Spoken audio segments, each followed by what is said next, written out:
Just like every generation, millennials are unique.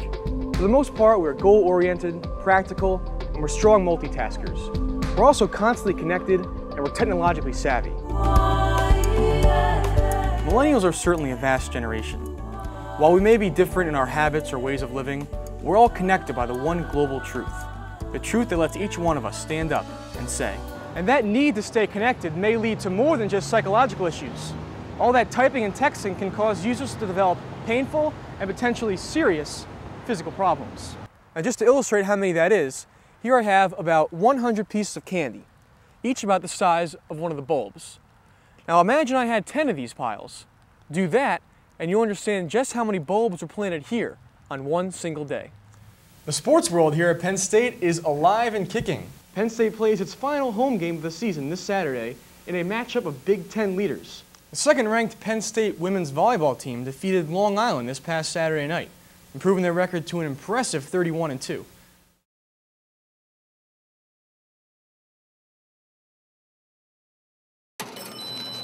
Today's harsh economy is finding many business owners being forced to throw in the towel. One man, however, actually came out of retirement to help save the company that he spent nearly 50 years building. At age 79, Albert Boskoff should be playing golf or spending time with his grandkids. Right now, white dinner wears in. Some people think it's foolish, in the sense of why do I want to do this at this age? Boskoff retired 4 years ago and left the company under new ownership. This led to overexpansion that ultimately caused the chain to spiral into Chapter 11 bankruptcy. We had 9,000 coworkers. I think many of them would be out of a job. Certainly the 600 that I knew very well and knew were very important would probably not have a job. Boskoff and his partner Edward Lakin were able to raise $300 million to buy back the company in early December, an arguably remarkable feat in today's economy. But they didn't do it alone. Well, the family was willing to put in, and a few friends, almost $50 million. We're independent, we're out of Chapter 11, and we have a well-funded department store that has every reason to succeed. This accomplishment comes as a surprise, as many notable businesses are being forced to downsize. The Home Depot is cutting 7,000 jobs and closing 34 of its stores. Caterpillar is preparing for one of its worst decades in history by cutting 20,000 jobs. And still other companies like Circuit City have been forced to close their doors altogether. It's tough. Although there's money out there, it's kind of locked up. And so getting a restructuring plan together, it's almost impossible. With such a high risk for failure, why would Boskoff willingly jump back into a struggling market? Hey, I like your display. It looks nice. His interest isn't in the money. He'd be better off not coming back. He's investing his own money, but more than that, he's investing his life in rebuilding something that was important to him. That sends a very loud signal to his customers. I tell you, if you're going to run something, you better care about your people. Because if you don't care about them, they're not going to care about you. Wonderful seeing you. Boskoff's close relationship with his employees, his customers, and the community are arguably some of the trade secrets that helped to pull his business out of bankruptcy.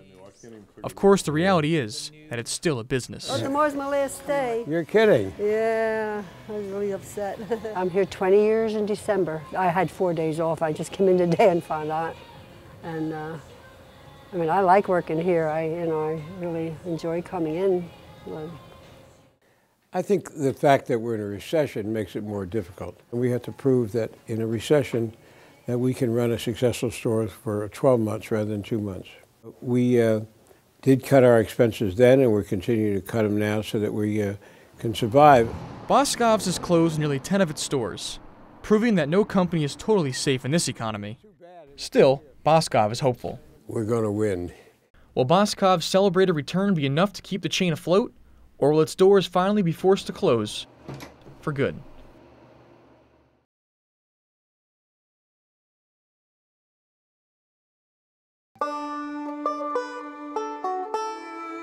Medlar Field, home of Penn State baseball and the State College Spikes.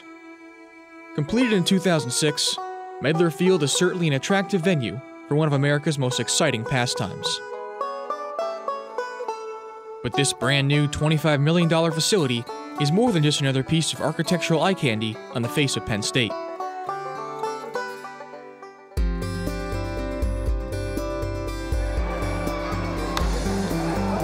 Early on in the planning process, it was decided that this new field would be unlike any other baseball facility in the country. Midler Field was to be environmentally friendly.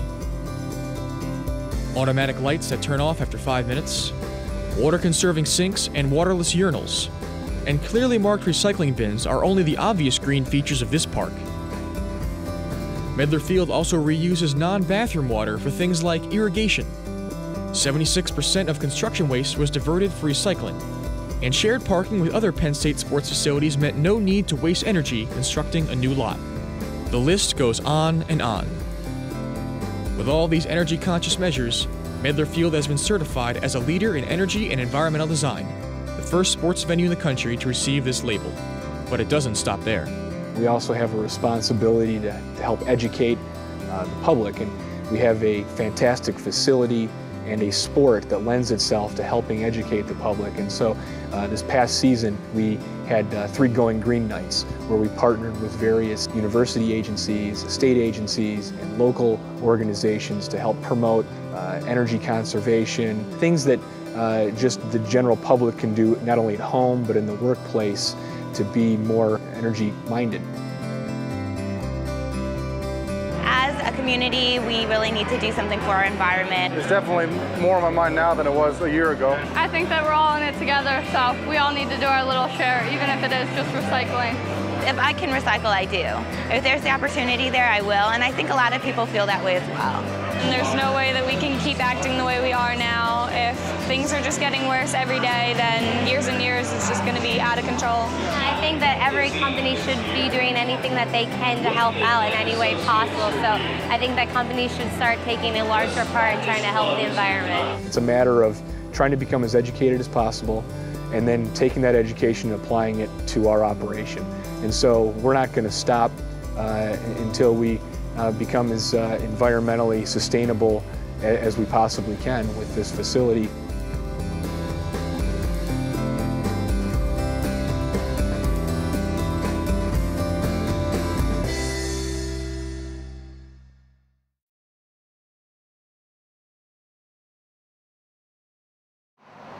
People drive by it every day, but I would wager that few know what it is. It's a roughly 200-year-old furnace stack used to make iron in the 19th century. The man who was in charge of this stack lived nearby, in this Victorian mansion. Today, the center furnace mansion has been fully restored to its 19th century splendor. Everything about the house is meant to resemble the past, including the grounds that surround it. For nearly 7 years now, volunteers and members of the mansion's garden committee have been working regularly to maintain this nearly 9-acre property.